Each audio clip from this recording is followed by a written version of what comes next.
Bismillahirrahmanirrahim. Assalamualaikum warahmatullahi taala wabarakatuh. Alhamdulillahi rabbil alamin wa sallallahu ala sayyidina Muhammadin wa ala alihi wa sahbihi wasallam, amma ba'du. Alhamdulillah kita berjumpa lagi di channel ini setelah beberapa hari libur, 2 hari kalau tidak salah itu ya. Karena memang sakit, flu berat saya itu, dan kemarin ada yang ada yang usul, katanya sembuhkan dulu aja kalau lagi sakit begitu ya, jangan dulu bikin konten biar suaranya enak kedengarannya. Nah, ini saya mau cerita dulu sedikit begitu. Saya itu kalau sudah sakit seperti ini, itu tidak terprediksi itu sembuhnya itu berapa lama. Terakhir saya sakit seperti ini, sembuhnya itu 2 tahun ya. Itu mau percaya atau tidak, itu 2 tahun saya keadaan pilek. Sampai dulu itu harus dioperasi karena ada polip kan, ada polip. Cuman alhamdulillah nggak jadi dioperasi karena satu dan lain hal ya. Jadi kalau misalkan Anda itu subscriber awal-awal dari channel ini, itu berarti ada video yang paling lama itu sekitar 1,5 atau hampir 2 tahun yang lalu ya, 1,5 tahun yang lalu. Itu suara saya masih bindeng itu. Dan suara bindeng itu ya sudah sudah 2 tahunan. Cuman alhamdulillah ya sembuh. Sekarang kambuh lagi. Jadi tidak tahu, ini tidak terprediksi kapan sembuhnya. Kalau nunggu sembuh itu bisa libur konten saya 2 tahun itu. Itu ya. Nah, ini jadi beberapa hari kemarin itu kan yang ramai Dokter Tifa tuh jadi saksi ahli ya di sidang CLS, dan saya melihat di sini banyak nyinyiran terhadap Dokter Tifa karena yang bersangkutan itu bawa-bawa Socrates ya. Dan ini kan sudah gayanya Dokter Tifa, bukan hanya di persidangan tapi juga di media-media mainstream ya. Beliau itu seperti ini. Yang mana narasinya termul pada akhirnya mengatakan bahwa Dokter Tifa mengaku selevel Socrates ya. Ya, Anda harus tahu ya bahwa Socrates, Aristoteles itu nggak punya gelar.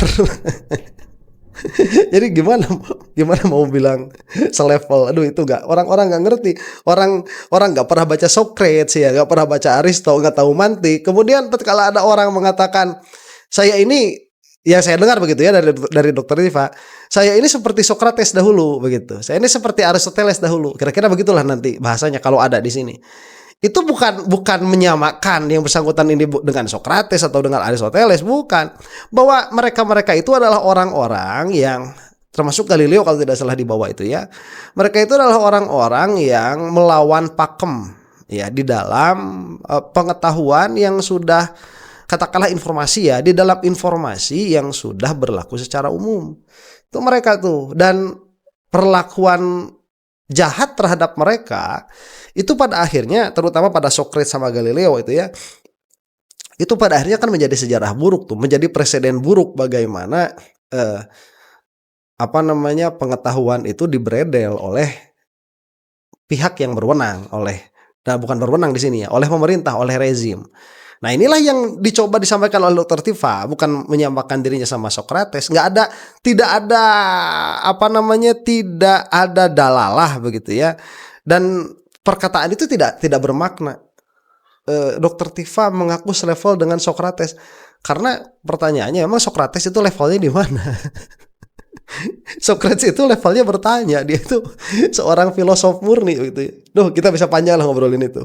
Ala kulli hal, kita akan melihat perbincangan dulu ini Dokter Tifa dengan UGM, bukan dengan Termul ya. Karena Termul itu menolak Roy Suryo dan kawan-kawan dijadikan sebagai saksi di persidangan.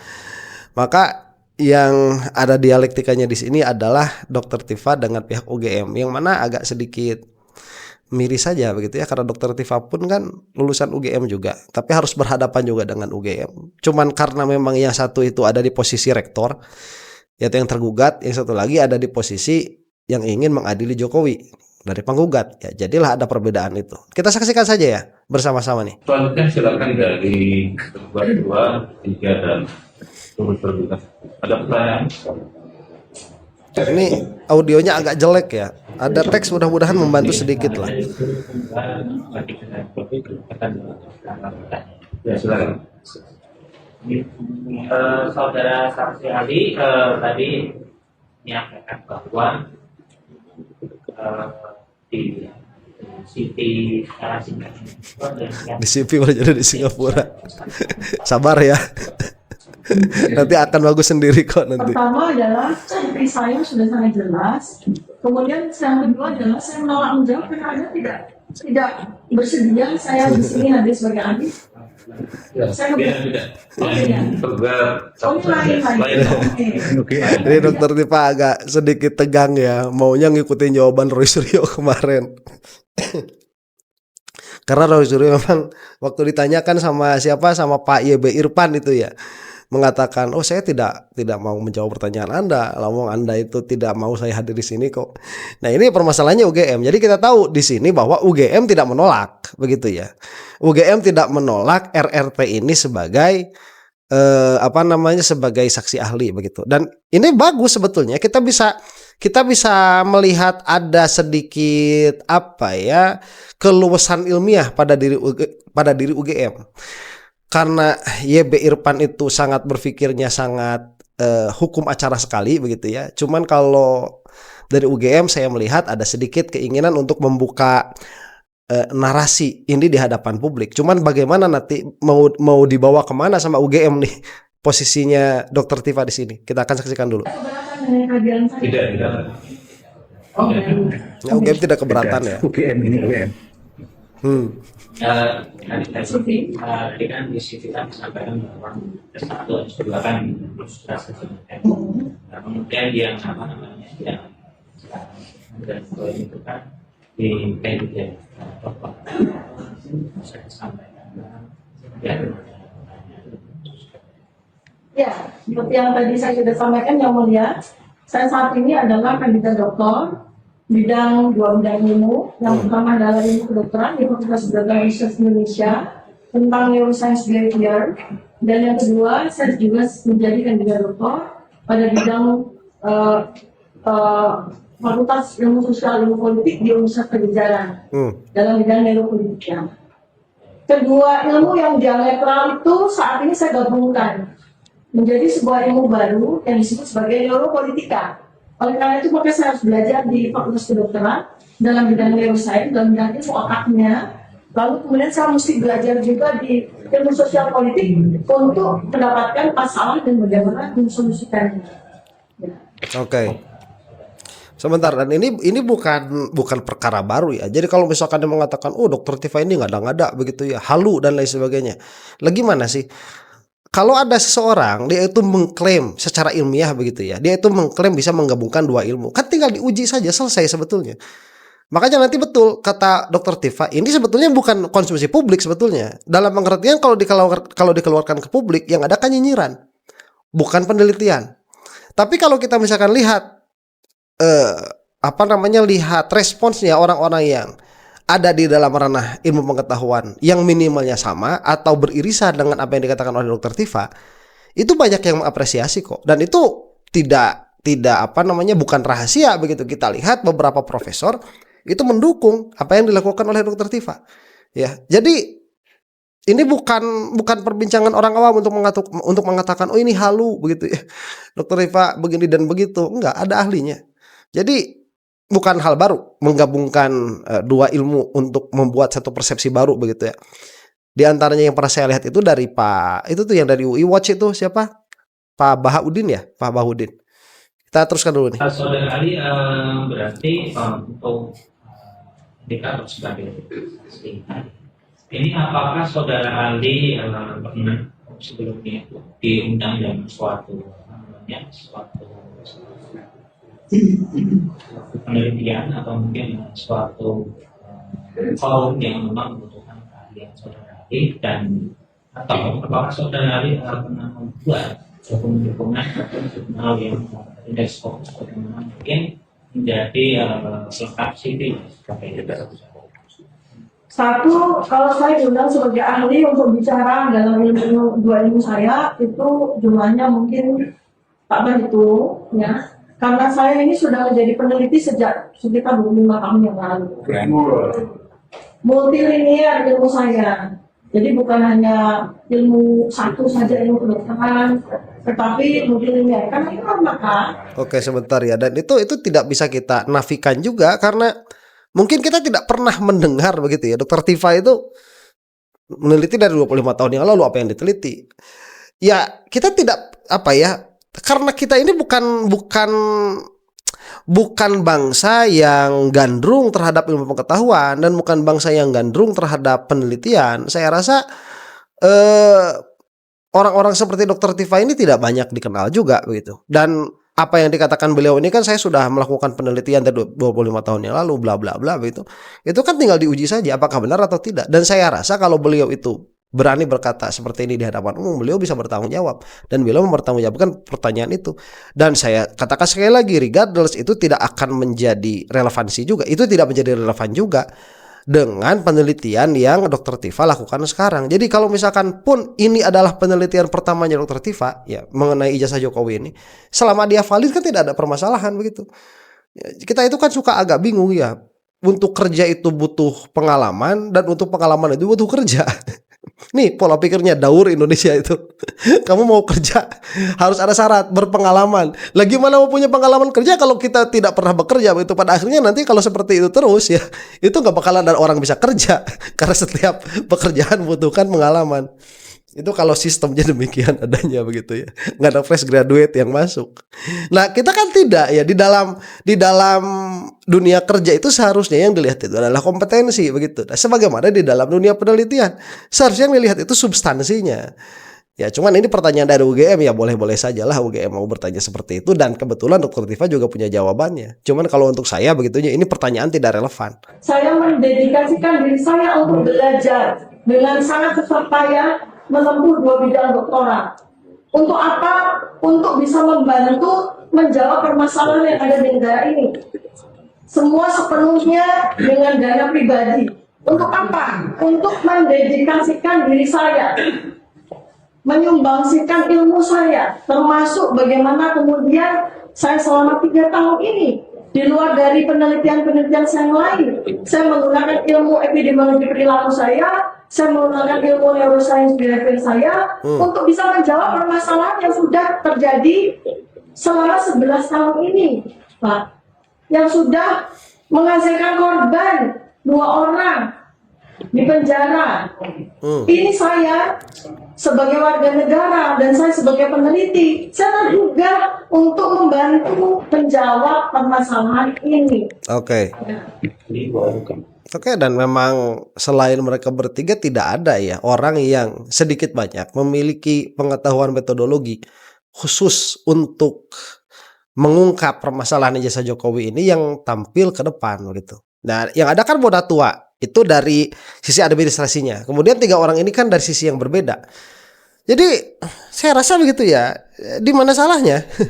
Di mana salahnya mereka itu sampai harus dikriminalisasi? Dan dalam persidangan ini yang salah itu ya memang termohon ya, Jokowi yang tidak mau mengeluarkan ijazahnya, padahal yang bersangkutan sudah jadi presiden selama 10 tahun. Izin Presiden, apabila kami dari ingin mengkonfirmasi itu apakah kira-kira mencari? Ini saya tunjukkan ya. Izin yang Iya, kira-kira. Kita percepat saja yang ini ya. Fokus di website seperti itu. Karena pertanyaan kami itu sedang profesor dari saksi ahli sebagai peneliti, tadi menyatakan sebagai peneliti, apakah kami bisa kemudian mengecek itu di data-data di website yang Phoenix. Jadi pertanyaannya, bagaimana mengecek jurnal yang saudara pernah terbitkan di hasil proses. silakan. Ya, jelek nanti kita wawancara ya. Sebentar ya. Ini pertanyaan dari UGM mungkin ya. Bagaimana cara mengecek jurnal-jurnal yang sudah saudara terbitkan begitu? Ini nanti akan dijawab oleh Dr. Tifa. Cuman begini ya, pertanyaan ini, bagaimana Anda mengecek jurnal yang sudah diterbitkan? Ini pertanyaan kan harusnya datang ke Jokowi ya. Ini saya aneh tuh. Kalau misalkan Dr. Tifa sebagai ahli didatangkan ke persidangan, terus pertanyaannya setajam itu, bagaimana saya bisa memverifikasi keahlian Anda? Harusnya kan ini juga ditanyakan kepada Jokowi. Bagaimana kita bisa memverifikasi kesarjanaan Anda? Kan begitu. Harusnya itu. Ya. Ini kok jadi terbulak-balik. Ini UGM ini udah Ini pertanyaan dari kalau dari UGM, dan sepertinya dari UGM ditanyakan kepada Pak Hakim nanti memparaphrasing pertanyaan itu kepada Dokter Tifa. Pertanyaannya, bagaimana kita bisa memverifikasi jurnal-jurnal yang Anda terbitkan supaya kami tahulah kira-kira begitu ya, Anda itu seorang ahli. Kalau saya mau balik tanya aja, gimana kita tahu Jokowi ini lulusan UGM, bagaimana cara kita memverifikasinya? Karena tatkala dia itu mendapatkan S1 sarjana kehutanan UGM, berarti dia itu sudah dikatakan ahli setara strata 1 di dalam bidang kehutanan. Bagaimana kita bisa memverifikasinya? Lawang yang diakukan sebagai dosen pembimbing atau dosen skripsi ya, dosen pembimbing skripsi itu menolak kok dijadikan guru, dijadikan dosen sama Jokowi itu. UGM dia dada aja. Seorang peneliti membutuhkan karyanya untuk dimuat di Scopus, ya, atau pada jurnal-jurnal yang terindeks HI, terindeks U1, P2, P3, P4 itu. Satu, kalau di Indonesia, ini adalah orang-orang yang membutuhkan hukum untuk kenaikan pangkat, ya. Itu dia punya kewajiban untuk itu. Yes. Saya sudah melampaui itu, Mas. Pak. Posisi saya ini sudah jadi gurunya orang-orang yang membutuhkan jurnal-jurnal itu. Ya, Reviewer. karena itu. Nah itu pertanyaannya sekarang, tanyakan pertanyaan itu sama Jokowi. Bagaimana kita bisa mengetahui Anda itu lulusan UGM? Bagaimana Anda itu bisa diakui oleh UGM sebagai ahli di dalam perhutanan? Setara ya strata 1, ya itu kan punya keahlian juga di dalam kehutanan. Beda dengan yang ada keahlian pada bidang hukum kan, yang dari UGM itu beda dengan yang bahasa Indonesia beda. Itu kan sama. Ijazah itu dari awal saya katakan secara filosofis itu adalah pembolehan untuk menyebarkan kembali apa-apa yang sudah didapati dari sivitas yang ada, dari dari lembaga pendidikan yang ada. Itu ijazah tuh. Tanyakan ini sama Jokowi ya, sama UGM. Maka saya sudah belanja. Kalau dalam bahasa penelitian ini, saya ada di dalam wilayah sebagai oracle. Oracle itu seperti oracle-oracle di masa lalu, 2500 tahun yang lalu. Namanya Plato, Socrates, ya, Galileo. Itu mereka mentahbiskan karyanya. Itu bukan lagi pada jurnal-jurnal, tetapi pada buku-buku seperti ini. Ya, buku saya ini, insya Allah ada 40 buku ya. Yang sudah terbit ada 5 ya. Satu buku ini ada 2000 jurnal. Oke, sebentar ya. Ini sudah mulai agak berapi-api, Dokter Tiffany. Itu kan sudah keluar ini yang menjadi bahan polemik di YouTube itu. Dokter Tiffany ngaku Socrates, Aristoteles, Galileo begitu. Tidak ya. Mereka itu mengatakan orang-orang yang disebutkan tadi itu adalah orang-orang yang mana penelitiannya itu bertentangan dengan narasi umum rezim. Demikian adanya, terutama yang bisa kita pastikan gitu ya, sama Aristo itu agak lain lah ya. Socrates sama siapa itu Galileo. Itu kan demikian adanya. Jadi apakah mereka itu bukan jurnalnya, apakah penelitian mereka itu salah? Lah kan tidak. Socrates itu dianggap sampai sekarang sampai jadi bapaknya filsafat salah satunya itu dengan metode dialektikanya. Kemudian Galileo itu kan dianggap sampai sekarang menjadi salah satu prinsipal ya dari sains modern tuh. Siapa? Galileo itu. Cuman kan pada saat itu dipersekusi. Nah, andaikan kita itu selalu harus mensyaratkan penelitian lewat jurnal-jurnal, yang mana jurnal-jurnal itu pada akhirnya dia dikuasai oleh satu kelompok pandangan tertentu, maka tidak akan ada terobosan-terobosan pengetahuan seperti itu. Dan itu sah-sah saja diaku oleh siapa saja. Oleh Dokter Tifa mau ngaku demikian, silahkan. Saya pun kalau mau ngaku misalkan, saya memiliki terobosan nih di dalam mengajarkan mantik, tidak akan seribet kitab-kitab mantik sudah lalu. Saya kan bisa-bisa aja. Tinggal nanti saya itu mengeluarkan apa yang saya katakan itu dan mempertanggungjawabkan itu di hadapan orang-orang yang memang manatikoh juga. Karena salah saya sebetulnya, nanti mereka terima atau tidak. Nah, inilah permasalahannya. Jadi bukan Dokter Tifa mengaku setara dengan Socrates begitu, dan perkataan Dokter Tifa setara dengan Socrates itu tidak ada maknanya. Karena Socrates itu tidak mengaku sebagai apa-apa. Aduh.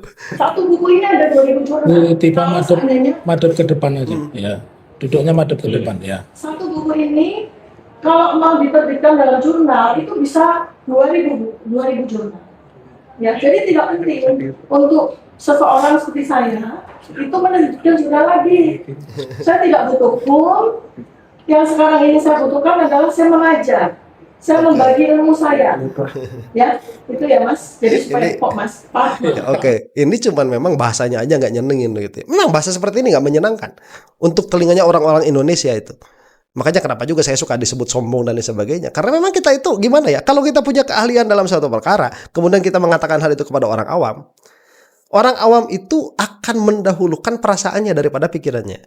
Jadi akan mengatakan kita itu sombong begitu ya dan lain sebagainya. Padahal memang kalau saya mengatakan begini, saya ini loh bisa baca kitab kuning, kamu mau apa?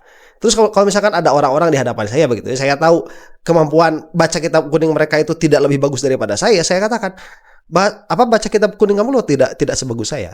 Atau saya katakan bahasa Inggris kamu itu tidak lebih baik daripada bahasa Inggris saya. Lalu saya pernah tinggal di native speakingnya English kok mau bagaimana begitu. Itu kan orang-orang pertama kali nggak seneng ngedengarnya, apalagi di Indonesia itu yang suka pakai perasaan. Cuman kalau misalkan saya memang bisa membuktikan hal itu, apakah saya salah? Apakah perkataan saya itu tidak sesuai dengan kenyataan? Kan tidak, kan sesuai dengan kenyataan saja. Tinggal kamu buktikan saja perkataan saya itu salah atau tidak. Ini sama perkataan Dr. Tifa. Ini nggak usah ketawa-ketawa kayak gini orang dari UGM tuh. Kalau kamu itu Civitas Akademia begitu ya, nggak usah kayak gini ngomong-ngomongnya itu, nggak usah muka kayak gitu. Ya tinggal disanggah saja begitu. Dr. Tifa, Anda itu masih butuh belajar loh. Bla bla bla yang Anda lakukan di sini, ini metodologinya salah begitu ya. Yang Anda lakukan di sini ini bukanlah metodologi yang diakui oleh mayoritas apalah katakan neuroscientist misalkan, atau misalkan Anda itu tidak update jurnal yang Anda pakai di dalam meneliti ijazahnya Jokowi atau perilakunya Jokowi, itu jurnal yang sudah out of date. Kan tinggal disanggah seperti itu, bukan dengan tawa-tawa nyinyir seperti ini. Ini mah bukan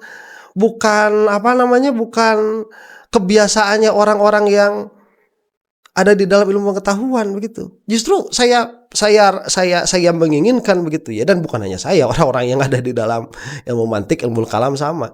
Kalau kamu itu punya keahlian tentang sesuatu, bersikap sombonglah seperti Dr. Tifa ini. Dalam pengertian katakanlah kamu itu punya keahliannya, supaya orang-orang yang tidak memiliki keahlian kayak orang ini nih cuman bisa nyinyir-nyinyir doang begitu. Dan kita bisa melihat pada akhirnya siapa orang yang memang memiliki keahlian pada suatu bidang ilmu tertentu dan mana yang tidak. Ya, Berarti tadi ya ada disampaikan yang berikutnya kami pertanyaan berikutnya sehubungan dengan tadi metode tadi pembandingan tadi X ya.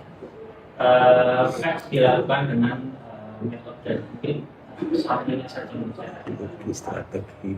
Kalau teknisnya yang saudara dilakukan itu dalam menggunakan teks itu apakah itu saudara ahli yang mencari data tadi itu kemudian disampaikan dimuat dalam suatu aplikasi dan dikelola dengan orang yang sertifikasi atau seperti apa?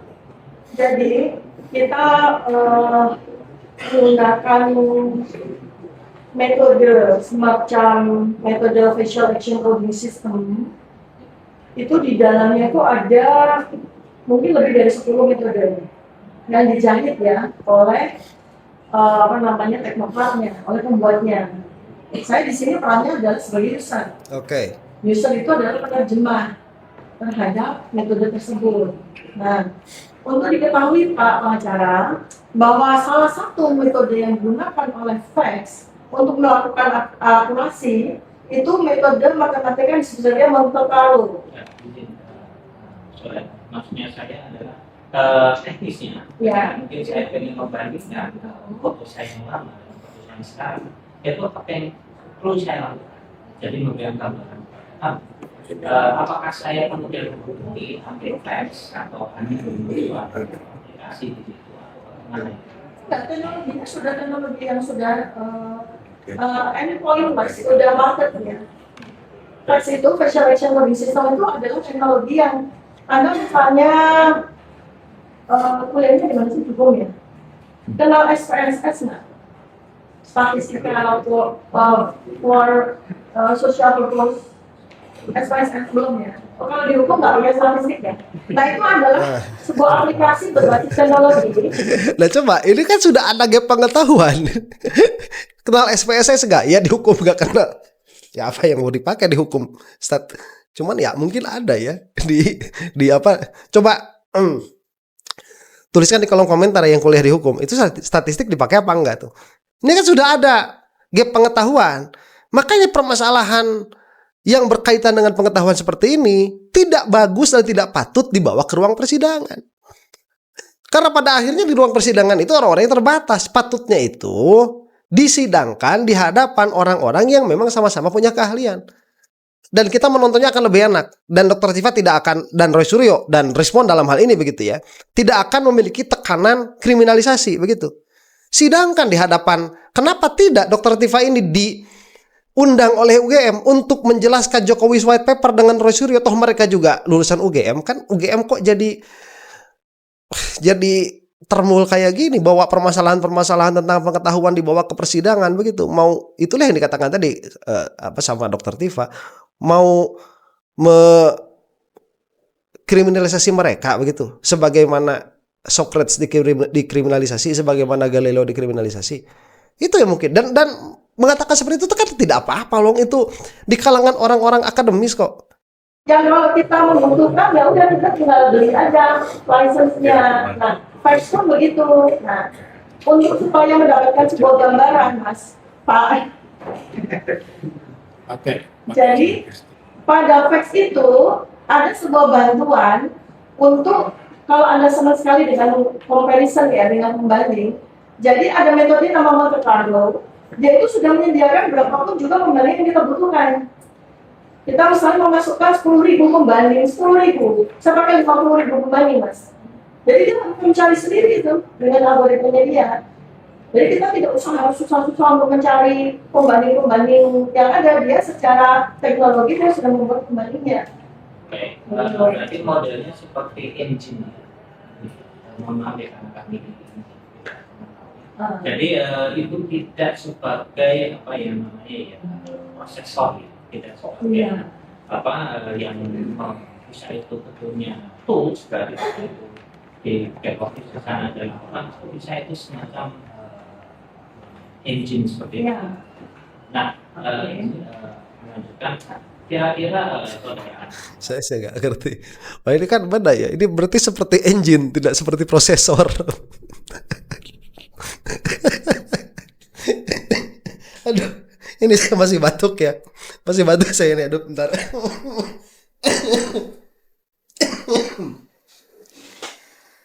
Aduh, kurang renyah saya ini ketawanya kalau lagi kayak gini.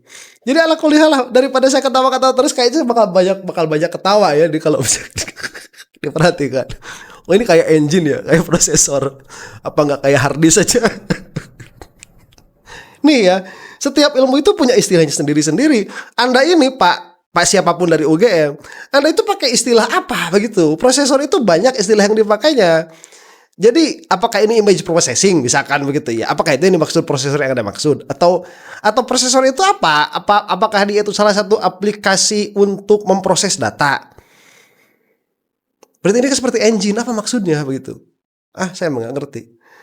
Tapi ya mungkin cukup sekian saja.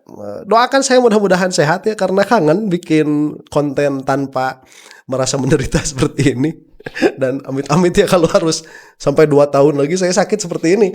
Aduh, mudah-mudahan tidak lah. Mudah-mudahan diberikan sehat walafiat. Dan saya mohon doanya kepada para netizen, mudah-mudahan saya diberi kesehatan. Wallahu ta'ala a'lam bishawab. Dan demikian juga Anda ya, mudah-mudahan sehat semua, lancar rezekinya dan baik fid dini wad dunya wal akhirah. Wallahu ta'ala a'lam bishawab. Assalamualaikum warahmatullahi ta'ala wabarakatuh.